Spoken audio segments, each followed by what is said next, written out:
1, 2, 1, 2, 3, 4. All right, hey, welcome everybody to the 7-Star DudeCast. It's good to see you again. Thanks for listening. My name is Rob. I'm Josh. Oh, nice. Yeah. I'm Pontus. That was slightly smoother than last week. Way to go, guys. And joining us this week, the man, the myth, the legend, Mr. Mike the Birdman Dodd. Greetings, children! How you doing, man? Star entrance there. I am awake at this ungodly hour for an early morning shift at the radio station, which will start in approximately 4 hours. Good time. That's ridiculous. So it's 11 p.m. here. It's what, about 8 a.m. over in Sweden, right? Yeah. And then what are you rocking over there, man? It is 2:06 a.m. Oh my Whoa. God. And you're listening to Mike the Birdman Dodd. Exactly. Energy is my middle name. Awesome. Oh man, it's international. It's international. That's rad. Well, hey, I just want to say, man, it's really awesome to have you join us. And for those who I guess have been under a rock maybe and have no idea, what you do, dude, I would just love for you to just share for a few minutes just about what you do and what people can check out, as far as your content is concerned. Well, I am primarily known as the executive producer for thisweekingeek.net. I'm also a contributor across Clear Channel Networks, the largest radio network in the United States, as well as Bayshore Broadcasting. I also work for thatguywiththeglasses.com with nice. Blistered Thumbs, which is a tremendously cool opportunity. I got asked to join them back in November. And that's because of my side project, reviewaday.ca, which recently came back as of today when this episode is being recorded. We started with going back to Resident Evil week, which I had to stop doing due to a hiatus-inducing family emergency thing back in May. So now I'm back, getting that ready to rock and roll. And I'm known for many other things. Most recently was on Game Trailers TV with Keith Apicary of Talking Classics, where I broke my knee throwing him into a pool. Oh my God. It was totally worth it. Oh God, yeah. I mean, chicks dig scars and glory is forever. And that's pretty much what I'm known for. Although around the Screw Attack community, I was also known as the G1 correspondent for Hard News. I'm now retired from that role since Destin's no longer my anchor. I miss him there. And I'm also the guy with the Screw Attack tattoo. So nice. Where is my reputation? It is on my right arm below Batman. Oh, okay. Okay. It's not on the butt cheek. That's awesome. No, that is my Retro Hunters tattoo. Oh, yeah. Oh, yeah. Right above the gooch. Seeing you as the Screw Attack correspondent was actually the first time that I saw you, so that was pretty rad. So that's cool. Yeah, same here.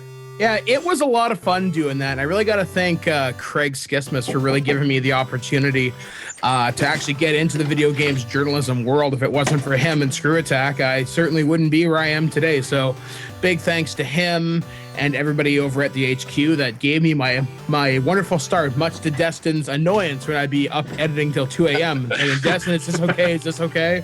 Mike, off. I want to sleep. No, tell me what I got to do. Yeah, the dudes at the HQ, I guess they're all right. Yeah, they don't. Anyways, cool, man. Well, hey, it's really good to have you along. Thank you for having me. Along for this crazy second ride that we're taking this for. So, Josh, Pontus, dude, how are you guys doing, man? What have you guys been up to? Nothing. Since last week, not a whole lot. Same thing, working. That's Riveting. That's good. Oh, it's great. Awesome. Yeah, I've gotten up a new song called Miss Messy. I'm gonna put that in the background now, so you'll probably hear that song now. You can also check out those kind of links down later. The Game Theory episode. I've made the intro music to Game Theory, and finally the episode that actually used my music as an intro music has finally aired this week. And I've made some logo work for Lee Duffy Music. Excellent. That you can probably check out on his Facebook page. I'm telling you, man, you and Lee Duffy, you guys need to get together and collaborate. That's going to be a collaboration of which the likes have never been seen. Yeah, he might just be working on something that I shouldn't be talking loud about now. Okay, well then let's just cut it. Let's just cut it right there. Awesome. Cool. Well, I think without further ado then, we just ought to move straight into our first segment that we like to call Paperboy. All right, so this is Paperboy. Just like last week, we're just going to kind of go around the table and talk about some cool news stories that we found throughout this week. And I'm going to go ahead and start it off. Today, I was going through good old Screw Attack, like I do pretty much every day. And I was checking out their news page, and I found a story that somebody posted. It looks like our buddies over at Gearbox, who are kind of wrapping up production on Colonial Marines, which... pretty excited for. I think that's going to be pretty rad. But it looks like their next project is going to be a full Duke Nukem reboot. And I don't know about you guys. I don't know how you guys feel about Duke Nukem. I don't know if it was just a generational thing or what, but I personally, I don't see what the big deal is about Duke Nukem, and the fact that they're going to make a reboot, I don't understand it. Yeah. It's kind of one of those things where it's a character that doesn't necessarily translate over well into this modern era. I like to think shooters have evolved a little bit into, what we see today. I mean, I guess outside of your Call of Duties and whatnot. But I don't know. I think the reboot, it's either going to be really good or really bad. I just don't see what they can do with a character like Duke Nukem to try and make him relevant to today's gamer. Yeah, I mean... Oh, sorry, go ahead, Pontus. The thing that I feel is, the Duke Nukem character I don't think really will work in this time, because, well, let's face it, because it's become such a business where everything has to be the right age. I mean, the people who liked Duke Nukem back in the day weren't like 25 or something like that. They were like 15, 16 and played the game even though they weren't allowed to. Yeah, exactly. The thing that I do like with Duke Nukem that I would like to see come back, but it wouldn't have to be with Duke Nukem, is the old school level design of FPS game. Really? Yeah, I love that. You could play the same game so many times just to find all the secrets. And stuff like that. That was one of the things about those games that drove me nuts, is that it was all about, like, collect the red key and you can open the red door. But that's not really what I mean. I mean, like, for an example, in Duke Nukem, the first level, you can go to this, like, secret place and get, like, a jetpack and a rocket launcher and all that stuff. Yeah, I think that just makes it so much more fun than just walking in a straight line and watching a cutscene. I think I fall into the category of just... I think he was a character that worked for the time, and I think it's kind of where FPSs were at that time. Is it was new, people were kind of pushing the envelope with it because it was just something that no one had ever really seen before, and he was those characters that worked, but he was always a little bit stale. He was always a little bit just kind of the same old all the time.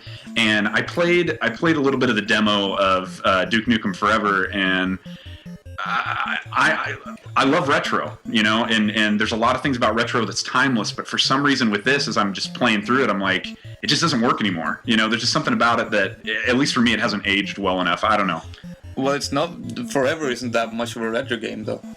I know, but I'm saying like Duke Nukem, it harkens back to Duke Nukem back in the day, I'd argue that because Duke Nukem Forever, when you look at it, considering how many developers it bounced from, you could consider it retro, considering the game has been in development since, 1997? Yeah. True that. Totally. Yeah.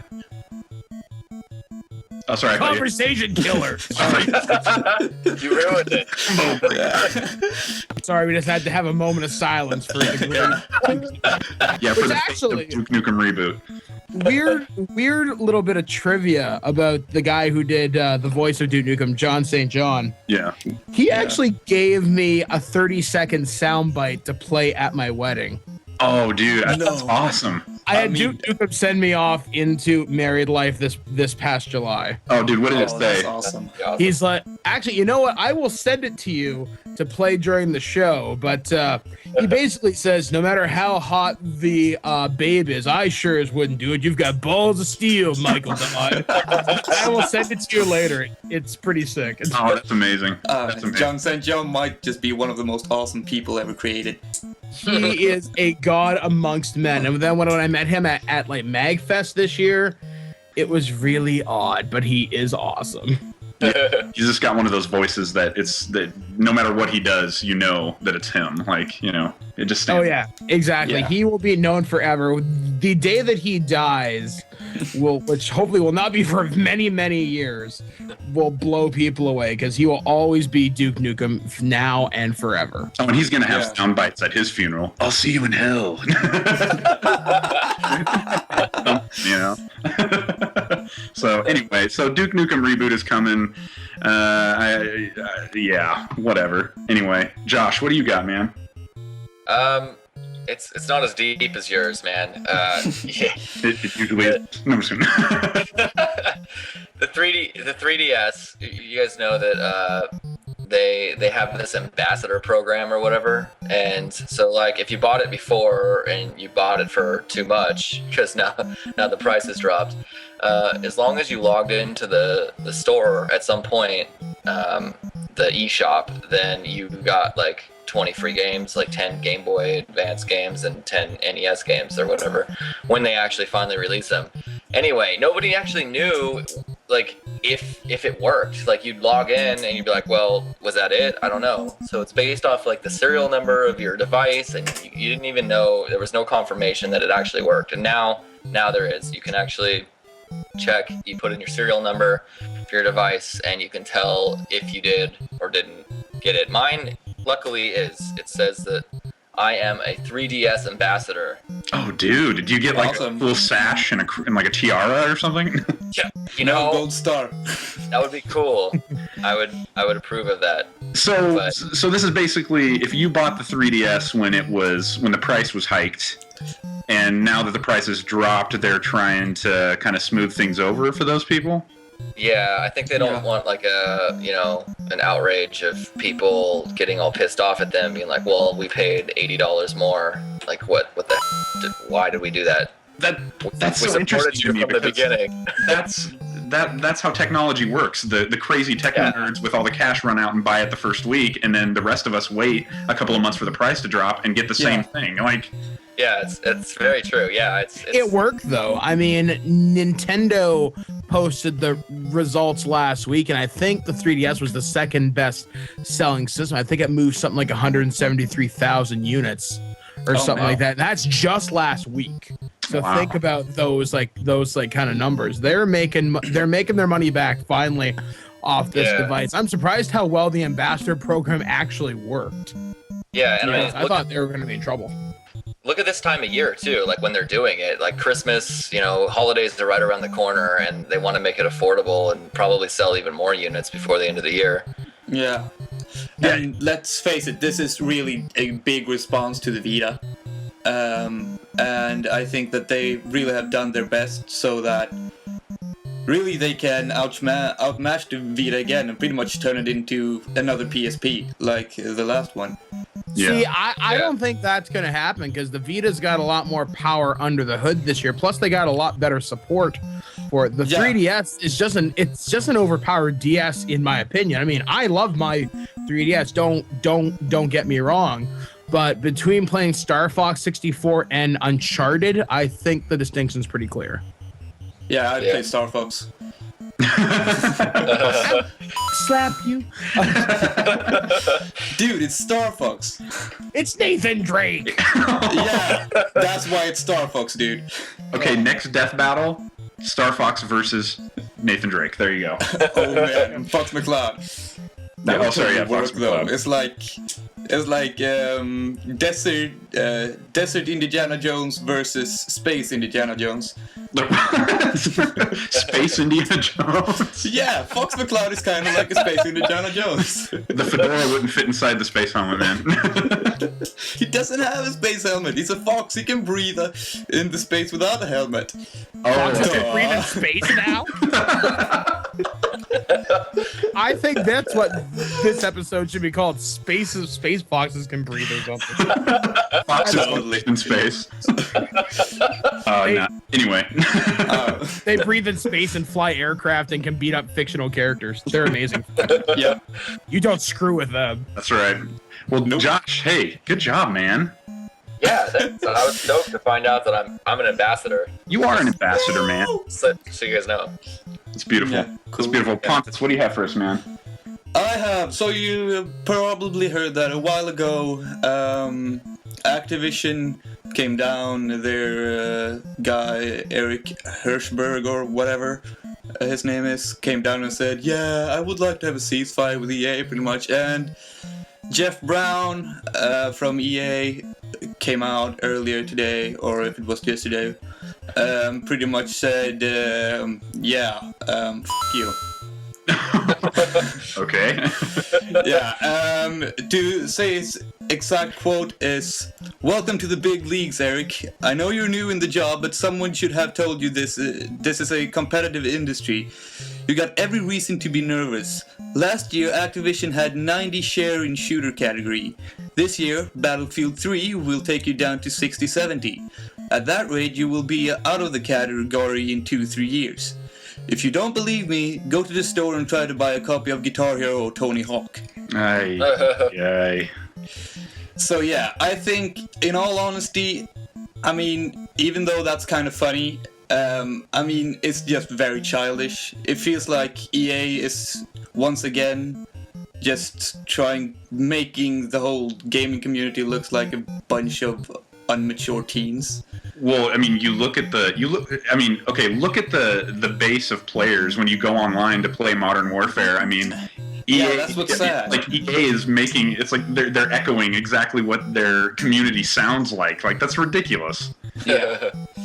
You know, the only thing that would have made that statement a little bit better is if he called us fags right of it, because then it truly would have been the Xbox Live community saying it. And then he showed up at his house and teabagged him while he was sleeping.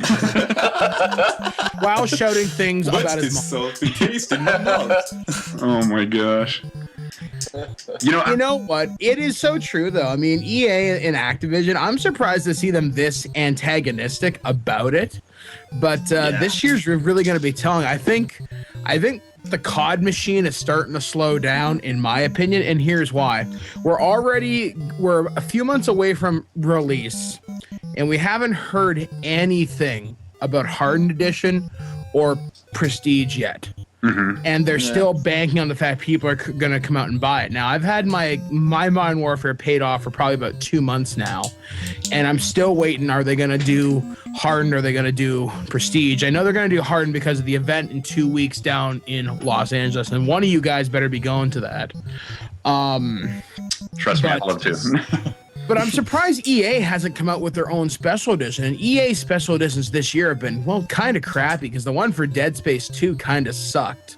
And you'd think if they're trying to go up against COD, why would they not try and have some kind of an Uber edition? Because COD's going to win this year based on sales because they have the Uber edition, which is like $150 probably, compared to the $69.99 for Battlefield 3.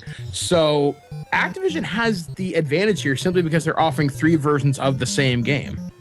And I honestly feel also that trying to compete with Modern Warfare and then doing something as stupid as making Battlefield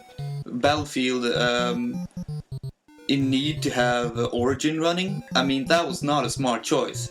Yeah, taking it off of Steam was a pretty bonehead move, but then again, now they're making you, if you want it, you have to get Origin. And Origin? Yeah, but the thing is that they act like everybody wants BF3, not as if they try to like win over this other guy. They play it completely wrong. I mean, they should make Battlefield 3 as accessible as possible, drag people into the series or into the franchise, and then use Origin when they have a steady community, not try and like make people play a game that they're not even sure if they want on a software that they really don't want. Well, the thing that Activision has going into this that that like EA doesn't is everybody knows COD. Not everybody knows Battlefield 3. And what I mean by that is it's in the gamer's consciousness now. I mean, we have soccer moms that know what Call of Duty is. Exactly. But we don't have true, anybody who knows what Battlefield 3 is. So they're going to get away on brand marketing. Plus, last year or the year before last, when they had events, when they had Call of Duty events set up all around the country, even in Canada, for midnight launches, for special events, Times Square and all that bullshit.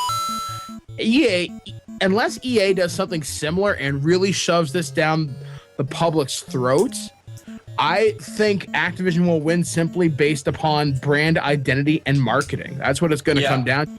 I think Battlefield 3 is going to be a better game, personally. Me too. But it's a marketing juggernaut. Yeah, it's just that, you know, Call of Duty, Modern Warfare, I mean, it's a household name, you know, pretty much. I think you hit the nail on the head. It doesn't matter how hard Battlefield tries. The fact of the matter is that everybody knows what Call of Duty is, you know. And me personally, I can't wait for the Modern Warfare machine to derail and go away, because it's, especially after playing Black Ops. Yeah, I was gonna say you were mad at the last one. That's Black Ops disgruntled. Yeah, Black Ops drove me crazy. So, and I'm a big Battlefield fan, so I'm excited about it.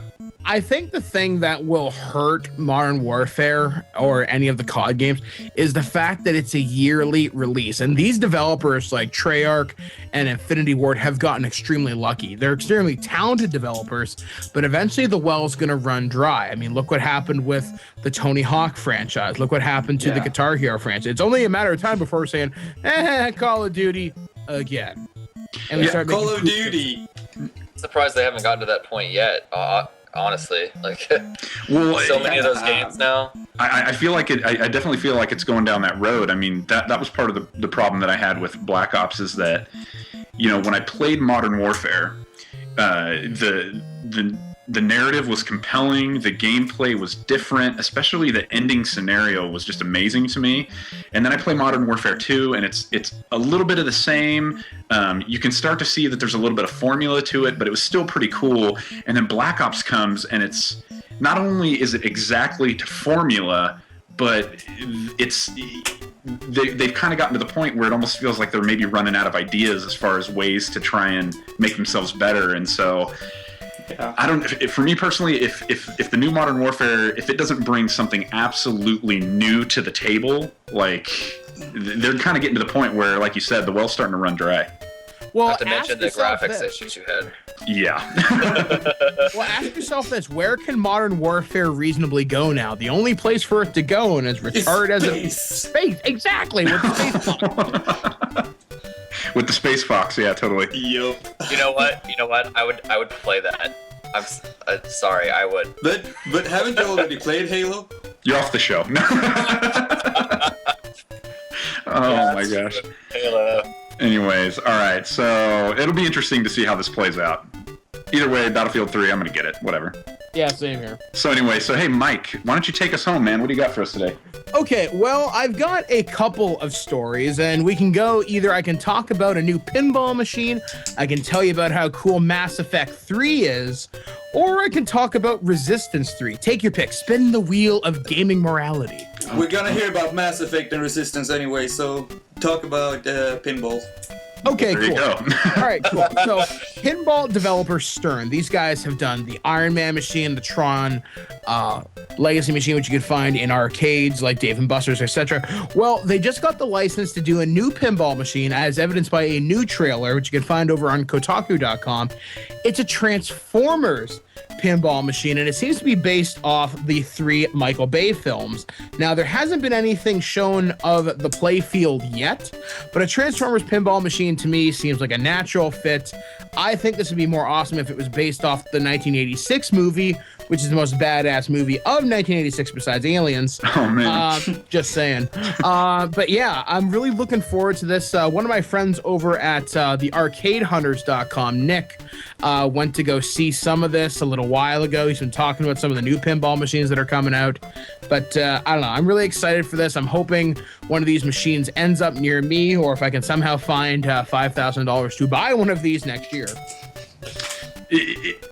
when I saw the video that you posted, and they should check out the video. We'll go ahead and link it in the description. It was really awesome. But for me, like, pinball's rad either way. Like, pinball's awesome, but the idea of a Transformers pinball, and the idea that, like, if they could figure out a way on the playing field for things to actually shift and move and change, and, like, based on what you do, like, things actually within the play field transform in some way, like, that would just blow my mind. That'd be amazing.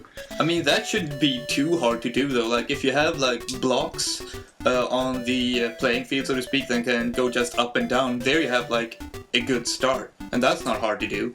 Yeah. Shouldn't be, at least. Yeah. See, I think they should have almost kind of waited until the inevitable fourth movie comes out for this, and just picture looming above the playfield a giant Unicron, and then you have to shoot the ball into the planet mouth, and you get the multi-ball and all that crap. That would be awesome. I'm just saying. And then Shia LaBeouf runs by while screaming, no, no, no, no, no, no, no, no, no, no, the entire time. That's what he does. It all.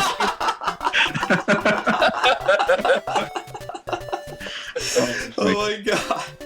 Yeah, that's totally true. Awesome. Well, yeah, so, hey, before we wrap up Paperboy, anything else, my friends? You should all buy... Actually, there is something I do want to talk about very quickly. I'm sorry I'm taking over your show here, Rob. Hey, it's good to have you, man. Throw it out there. What do you got? I got a chance to have an hour this week hands-on with Saints Row the Third. Now, I had no interest in this franchise before going to Microsoft's X11 this past weekend. And I gotta say, it is probably the most retarded fun I've had this year. Okay, I beat a man to death in a catsuit with a... Yeah. That is a game seller. But how was the game? My father went the same way. It was so much fun. That's the weird thing. It plays a little bit tighter than Grand Theft Auto.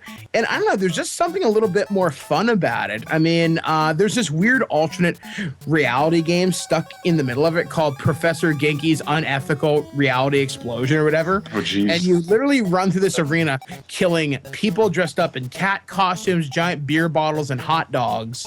And you have to fight them, and you get money, which can unlock new suits, new weapons, and all that shit. It's, I don't know, and just the weapons are so ridiculous. You like if you watch anything on Blip, I'm sure you know about the Manapult and the octopus gun.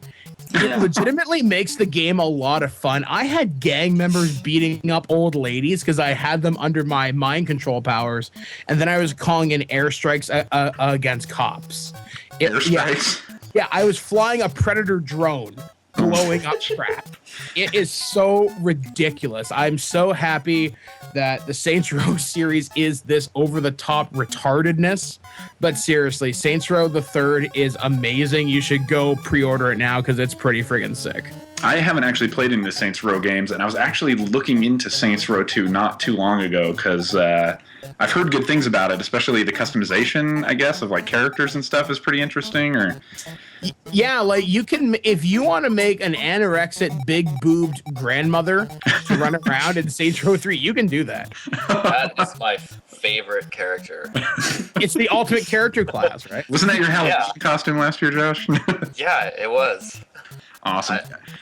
Hopefully he breaks that out for PAX, so that'll be awesome. And then I guess on one final note, I had a chance to play Mass Effect 3, which is tremendously cool. It takes all the best parts of number 1 and number 2 and combines it into a really smooth experience. Even the demo I played had a ton of story spoilers in it. It's funny because even the decisions you made in number 1 will come back to haunt you. Whoa, really? I was really damn surprised. I'm like, what? You're kidding? That's really cool. I'll say this about it. I killed that guy. What the heck is going to happen now? Oh, and man. I'm like, Jesus, I don't know what to expect in this. But Mass Effect 3 is kick. One of the guys that I had a chance to kill, I was fighting some Cerberus operatives. I ran up behind him, took out that big Omni blade that Shepard's got, punched him right through the back. Oh my god! and then shot him as he was going down to the floor. Just for good measure. I just had to pump a few more shots into the wreckage, but it was tremendously badass. And I talked with one of the developers afterwards, and this entire conversation was off the record. And he told me some really kick insider info, which I really wish I could tell you. But they have got so much planned for this game. There's reasons to go back and replay the entire trilogy just to get different outcomes. Yeah, I definitely need to go back and play it just because I've never played it before. It was a huge nerd boner. That's all I gotta say. Nice. Well, hey guys, Paperboy, not bad this week. Gold stars all the way around. That's all I have to say about that. 7 of them. Stand up and take a bow. Yeah, totally. 7 stars. All right, and that brings us to our next segment we like to call Flashback. All right, so this week for Flashback, this was actually a suggestion from a fan named Vinny Albrecht. He suggested that we spend some time talking about our first console or first game memories, and I thought that was a pretty cool idea. So, you guys want me to head this thing off or what? Yeah, sure. Enlighten me. Oh, I shall, my friend. So for me, as I've kind of stated in some of the episodes of Retro Hunters, I grew up as a Nintendo kid. Definitely NES was my first experience, and then just kind of graduated up as the consoles occurred. But yeah, the NES. I had a neighbor who, like, when I grew up, we were poor, so I didn't actually own an NES at first. And our next door neighbor had an NES with Super Mario Brothers and Tecmo Bowl, which, I mean, to this day is probably still the greatest football game, at least in my opinion. I agree.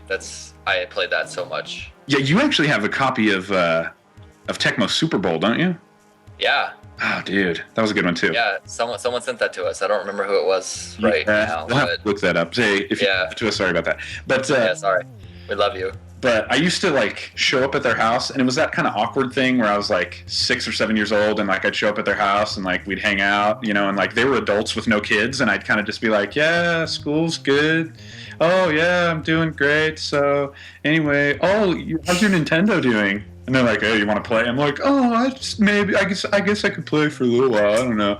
But yeah, so I was that annoying neighbor kid who you basically used my neighbors for the Nintendo. So one of my earliest gaming memories was Gauntlet with on the NES, and I actually used to play it with my stepbrother a lot, and we would have some epic sessions of Gauntlet. And one that sticks out in my mind. He was an older brother, just a couple of years older than me, and he was a jerk, by the way. So what it came down to is one night, man. Oh, and like I said, I was like 5 or 6. One night we were like, dude, I don't even know how far in we were. Like, it was crazy. Like, the screen was like purple with bubbles and stuff. I don't even know. Like, it was crazy. It's crazy purple bubble level on Gauntlet. And dude, we were really far, and bro, I had to take a whiz. Like, really bad. And I'm like 6. And so I tell my brother, I'm like, just pause the game. I'll go pee. I'll come back and we'll just own this thing. And he's like, yeah, man, no problem. Let me just pause the game. No problem. And I would put the controller down. I would take 2 steps out the bedroom door, and I would hear the game unpause. And of course, I'd come running back in screaming. I'm like, what the heck, man? Come on. And he would like, oh, I'm just kidding. He'd repause it. And then, of course, I'd step 2 feet out the door, and he would do it again. And so, yeah, I ended up wetting myself over a game of Gauntlet. So there you go. Very nice. Very nice. Yeah. Yeah. So anyway, that's my embarrassing early gaming moment. What about you, Josh? I don't really have embarrassing gaming moment. I just it doesn't have sing. Yeah, I don't know. I was like 8 years old, 7, 8 years old. I went over to a friend's birthday party. They had a Nintendo there. They had Super Mario Brothers, and I was hooked. Like, that was it. About 6 months later, my parents decided to like get me a Nintendo, and I freaked out. I was just super stoked. You're like the N64 kid? Yeah.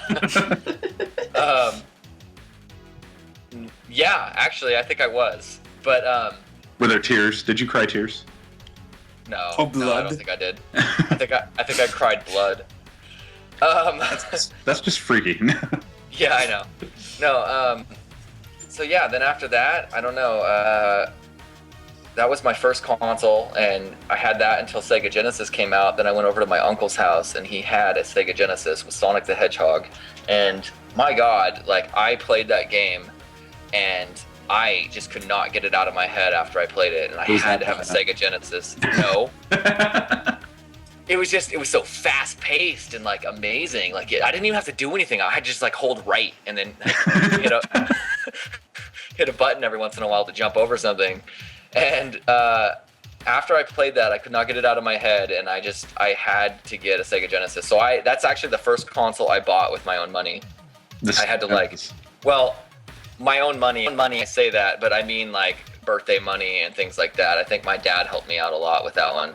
But yeah, I don't know. Like, I had to play Sonic, so I had to spend like $250 or something ridiculous on a Sega Genesis. I just can't even imagine those consoles costing that much back in the day. Like, that's just so nuts. I know, right? That's my story. Cool. All right. Yeah. Cool. All right. What about you? Okay, so think back to Sweden. Did you have an abacus or something? I was like, so imagine this. I was like 9, 10. I have been playing games before. I mean, like, there were some games out and stuff like that I had played, but in general, I was like not really that much of any specific games or anything like that. And we had this old NES standing at my house. Remember that I'm like many years younger than you guys, so and Swedish. And Swedish. Yeah, you're many Swedish is older than us. Younger. Yeah. I don't even know what to say. They're Swedish, not pirates. Same thing. No, in any case, so I had this old NES, and I also had, I had played the games, like I played some Mario 1. We didn't have that many games. I played like mostly Mario and some Tetris. And then I had this friend, like you do, in the neighborhood who had more games than you had. And he had also those, so he had some old NES game and he brought those over. And one game in particular, but around the games he had Super Mario 2 and 3, and he had Double Dragon 3, and he had all kinds of good stuff. But one game that really stood... What? So did he also have a Power Glove? Nope, but he had all 96 of them. No, so bad. So bad. No, but in any case, one game that really stood out amongst those games, little game that you might know, it's called Mega Man 2. Oh, nice. And the thing is that I played the crap out of that game. I played that game so much, like, that year. And then, I still have those games. I actually never returned them. Whoops. In any case, so he kind of is Swedish and a pirate at the same time. Yep. But so I didn't play that game for years, and I grew up. So think like I was like 9, 10 then. So when I was like 16, 17, so many years later, I went to a convention here in Sweden called Uppcon, Sweden's biggest one. And they had a video game band there who played video game music. And suddenly they played Dr. Wily's Stage 1 from Mega Man 2. And you know that nostalgic feeling when you know something so good but you can't remember what it is? Oh yeah, totally. And I had that feeling. I could not remember where it was from, but I just had such a strong freaking nostalgic feeling. It was just crazy. So that's probably one of my most awesome, like, back in the day video game memories from the day when I started playing video games. Dude, and it was like, when you heard that song, dude, it's like maybe that was the moment that inspired you to become a musician. more like it was like Mega Man 2 really like made me a gamer. Mega Man 2 and Ocarina of Time, obviously everyone in my generation have played the heck out of Ocarina of Time. But what really made it was, I think that was the time when I became much more, I started to realize the value of retro music, like, right there. Mm-hmm. And stuff like that, and I started playing, when I got back home, I actually played through Mega Man once more. Nice. Excellent, man. So, hey, Birdman. Oh boy, where do I start? So I've got several stories. I was a NES kid myself. I remember this specifically. I had one of the first 100,000 NESs because I'm probably the oldest one here at 30. Yeah. I am an old Damn, you're crotchety 11 man. years older than me. I'm not far behind you. I'm 28. But you're also not a pirate. Swedish pirate. Yeah, pirate ages faster. It's true. And we fight space foxes. So anyway, so I got a Nintendo, and the first two games my parents got me was Lode Runner, which has been ported to X amount of consoles in many, many years. I also had the 3D version of Rad Racer. Oh, nice. Now, that's not my story, surprisingly enough. Much like, I think it was Josh who had to purchase his own console. I decided I wanted a Super Nintendo. Now, I'm a fat kid. You can guess how well the paper route thing worked out. So, I delivered phone books. That worked out a little bit better because I could I'm starting to think like you're rolling around like a Gorn or something. Oh, pretty much. I mean, I was a chunk of dunk. So, and still am. So anyway, I delivered phone books for a couple of weekends, and I got to hang off the side of my parents' truck, throwing phone books at a good 60 miles per hour. I was going to say, carrying all those phone books on a bike must have been hard. Oh, man, that's hard work. I don't know what the hell that is. So anyway, so I do this, I raise money, and then I get the idea, hey man, I'm getting the next Nintendo. I can just sell this. Oh boy. Let me tell you about the downfall of Michael Dodd. So, spending the money on blow and chocolate bars, I decided that I wanted the Super Nintendo. The Super Nintendo at this time was an astounding $249.99. Oh my gosh. I looked at my Nintendo collection, and much like Lucas with the Power Glove, who's so bad, I looked, hey, I got 96 games. I got more than this. If I sell these at $10 a piece, I could make some real money here. And that I did. I raped my NES collection, and I had the entire Mega Man series. I had all the Ninja Gaiden. I had so many rare games now, it makes me weep blood. And I sold all these to some stupid kid who I can't even remember what his name is these days, but if I find him, I'm going to beat the crap out of him. He Probably Jason or something like that. Yeah, Jason. That. Happy NES punk. No, I'm just kidding. Yeah, hey, come here, Pat. But sold all my games. Sold 96 Nintendo carts. Oh my god. $10 a piece. And I used the money to buy a Super Nintendo and all the launch titles for the Super. And yeah, I'm actually now just able to rebuild my library. I'm actually, one of the few games I'm missing is obviously the Ninja Gaiden and the Mega Man games. I still want to get those.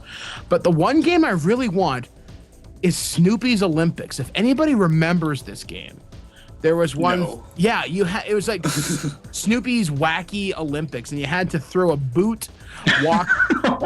You had to balance this tower of pizzas. You had to do this weird high jump thing, and it's one of the few games I've never been able to replace. Oh man, I think I played that on PC back in the day. Yeah, it was really weird, and I really, really want this game.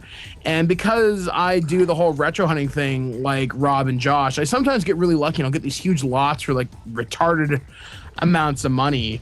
I'm still trying to replace all these games. I mean, I've now become a Sega convert after getting, this is a deal that actually started me and Josh talking, or not Josh, started me and Rob talking.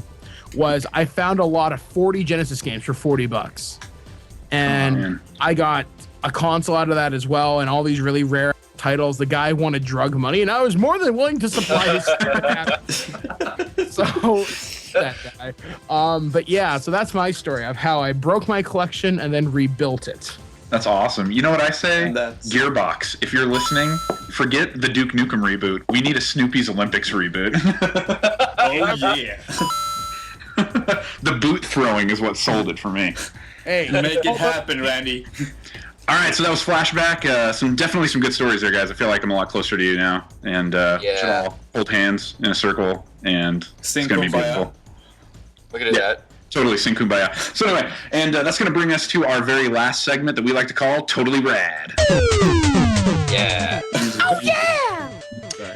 All right, in this segment, we just like to go around and basically share some stuff that we saw around the web. It could be from Screw Attack, it could be from YouTube, it could be from something completely random, but basically something that we saw and kind of want to share with the community and make you guys aware of. So I'll lead it off, and mine is a little bit different. I know that that last week we leaned toward music and videos and stuff like that, but I'm going to break out of the box.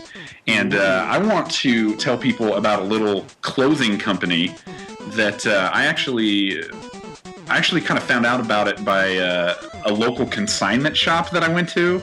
But when I thought it was maybe from like a local artist or somebody who's making this rad clothing, but when I looked at it, it's actually this guy who it's kind of a small company, but he's selling nationally. It's like it's a cool brand, but it's called Miles to Go Clothing. And we're going to put some links in the description for you guys to check it out. But for me, what was so rad about it, what stood out about it, is that all of the designs have something to do with either like classic literature or like classic art. And I know when I say, okay, a clothing company that's dedicated to like classic literature or classic art, like that sounds weird, but like, dude, some of the designs are really rad, and you guys should definitely check it out. The prices aren't bad, and it's just unique. Like it's in a world of like just all these styles that are so similar and just lame or whatever. You got this guy who's doing some rad stuff that's like just completely outside of the box, and I just fell in love with it. So, is he shipping internationally? You know what? I think he is, and I actually even dropped him a line and was like, dude, we should work together, but he didn't get back to me, so. Oh no. So that's the way that goes. So yeah, Miles to Go Clothing, you guys should definitely check that out. Josh, what do you got for us, man? Mine's a lot less serious. It's a YouTube video of some guy juggling apples and eating them at the same time. I'm serious. Oh my god, that's awesome. Dude, it's pretty rad. I'm gonna link you guys right now so you can enjoy this while I talk. Okay. It's from recordsetters.com. Yeah, this dude's awesome.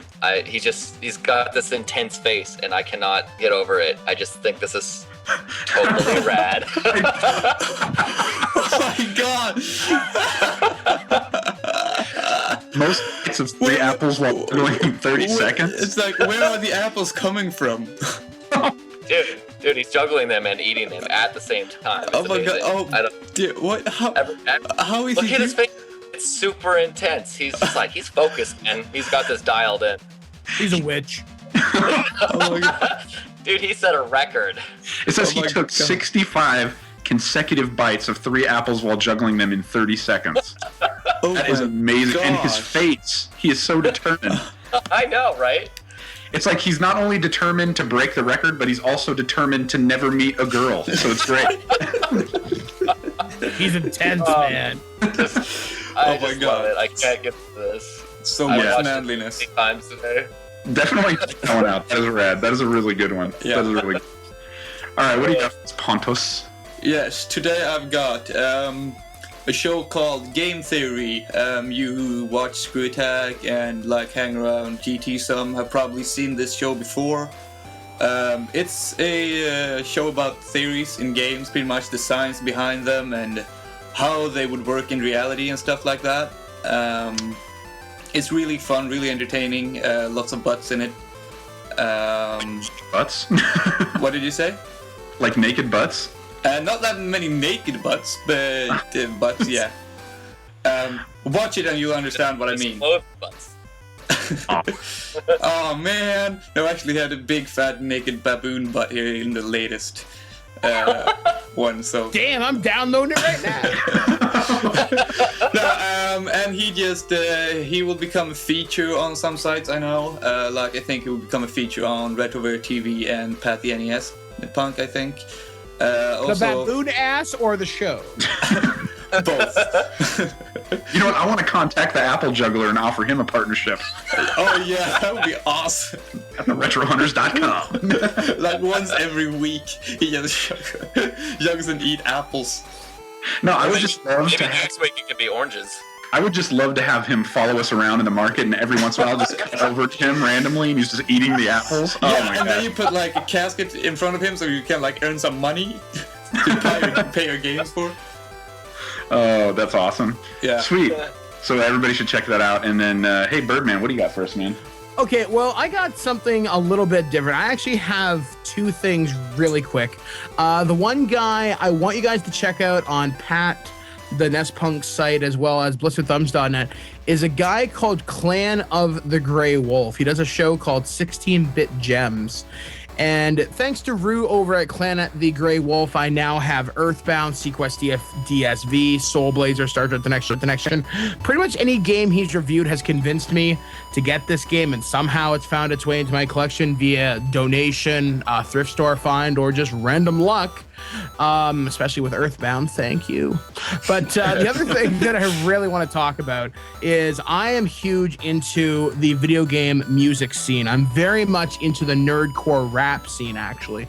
And a guy who's doing the theme song for Rad is Mega Ran, the guy who did Black Materia earlier this year, who's one of the artists for Capcom, who did the song Splash Woman.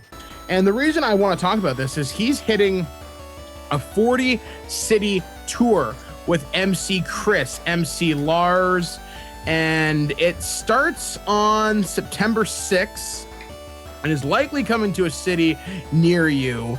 So I really recommend you check this out. It's Adam, Warrock, MC Chris, MC Lars, and Random, aka Mega Ran.